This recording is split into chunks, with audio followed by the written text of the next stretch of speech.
নমস্কাৰ ছাৰ-বাইদেউসকল প্ৰাথমিক শিক্ষকৰ সমস্যা সমাধানৰ দাবীত আন্দোলন ঘোষণা শিক্ষক সন্মিলনীৰ শিক্ষা ব্যৱস্থাৰ লগত জড়িত বিভিন্ন সমস্যাসমূহ বিশেষকৈ শিক্ষকৰ অল পেঞ্চন আৰু ROP 7 অৰ্থাৎ সপ্তম দৰমহা আয়োগ অনুসৰি কিছুমান শিক্ষকে এতিয়ালৈকে দৰমহা নাপায় আৰু কিছুমানে সম্পূৰ্ণৰূপে তেওঁলোকে পেঞ্চন নীতি আগৰ নিচিনাই বাহাল ৰাখিব বুলি আৰু বিভিন্ন সমস্যাৰ জৰ্জৰিত হৈ থকা কিছুমান বিষয়ৰ ওপৰত এটা ধৰ্ণা কাৰ্যসূচী ৰূপায়ণ কৰা হৈছে।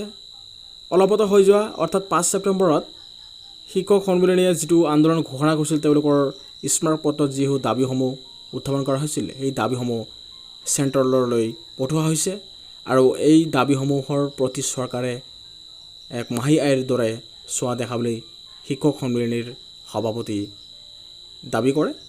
তেওঁলোকে দাবী কৰা অনুসৰি তেওঁলোকৰ যিসমূহ দাবী আছে এই দাবীসমূহ চৰকাৰে কোনোপধ্যে মানি ল'ব খোজা নাই। চৰকাৰে এই দাবীসমূহ পূৰণ কৰাৰ ক্ষেত্ৰত অলপ লেহেমীয়া আৰু অৱহেলা কৰি আছে। তাৰ কাৰণে শিক্ষক সন্মিলনীয়ে আন্দোলনৰ ঘোষণা কৰিছে। শিক্ষক সন্মিলনীয়ে এক ধৰ্ণা কাৰ্যসূচী ৰূপায়ণ কৰিব বুলি ঘোষণা কৰিছে। ভিডিঅ'টোৰ জৰিয়তে আপোনালোকক জনাব বিচাৰিছোঁ। ইয়াতে আছে 20 ছেপ্টেম্বৰত বৰপেটাত ধৰ্ণা কাৰ্যসূচী। পুনৰ আন্দোলনত নামিব ৰাজ্যৰ প্ৰাথমিক শিক্ষকে। শিক্ষকৰ সমস্যা সমাধানৰ দাবীত আন্দোলন কাৰ্যসূচী ঘোষণা কৰিছে প্ৰাথমিক শিক্ষক সন্মিলনীয়ে। অখিল ভাৰতীয় প্ৰাথমিক শিক্ষক সংঘই বিশেষকৈ পুৰণি পেঞ্চন নীতি বাহাল ৰখা, টিউটৰ টিচাৰসকলৰ দৰমহাৰ অন্যান্য শিক্ষকসকলৰ সমাহাৰত দিয়া, সকলো প্ৰকাৰৰ ঠিকাভিত্তিক শিক্ষকৰ নিয়মীয়া কৰা আৰু ৰাষ্ট্ৰীয় শিক্ষানীতি 2022ত থকা শিক্ষক বিৰোধী সকলো দফা প্ৰত্যাহাৰ কৰা, দেশৰ সকলো ৰাজ্যত সপ্তম দৰমহা বিধি প্ৰয়োগ কৰি বিধিমতে প্ৰাপ্য আদায় দিয়া, শিক্ষাৰ ব্যক্তিগত ৰাজহুৱা অংশীদাৰিত্ব আঁচনি প্ৰয়োগ কৰা বন্ধ কৰা আদিৰ দাবীত সমৰ্থনত ঘোষণা কৰা আন্দোলন অনুসৰি যোৱা 5 ছেপ্টেম্বৰত মহকুমা সন্মিলনীয়ে স্মাৰকপত্ৰসহ সংগৃহীত স্বাক্ষৰ অসমৰ মুখ্যমন্ত্ৰী, দেশৰ প্ৰধানমন্ত্ৰী আৰু ৰাষ্ট্ৰপতিলৈ এটা পত্ৰ প্ৰেৰণ কৰিছিল। দেশৰ প্ৰায় 23 লাখ শিক্ষকে স্বাক্ষৰ প্ৰদান কৰি স্মাৰকপত্ৰ প্ৰদান কৰাৰ পাছতো এই দাবীসমূহ চৰকাৰে বিশেষকৈ সুদৃষ্টি নিদিয়াৰ কাৰণে অভিযোগ উত্থাপন হৈছে।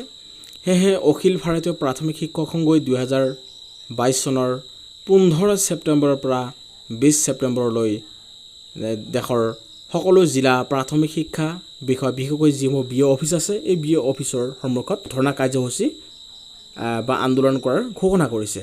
ইয়াৰ ওপৰত নিৰ্ভৰ কৰি ৰাজ্যিক কৰ্ম পৰিষদ সভাই অহা 20 ছেপ্টেম্বৰত অসমৰ সকলো জিলা আপোনালোকে এইটো কথা মনত ৰাখিব, অসমৰ সকলো জিলাতেই 20 ছেপ্টেম্বৰত প্ৰাথমিক শিক্ষা বিষয়ৰ কাৰ্যালয়ৰ সন্মুখত অৰ্থাৎ BO অফিচৰ সন্মুখত 12 বজাৰ পৰা 1 বজালৈ 1 ঘণ্টা ধৰ্ণা কাৰ্যসূচী আৰু গণতান্ত্ৰিকভাৱে ৰূপায়ণ কৰা হ'ব বুলি সিদ্ধান্ত গ্ৰহণ কৰা হৈছে।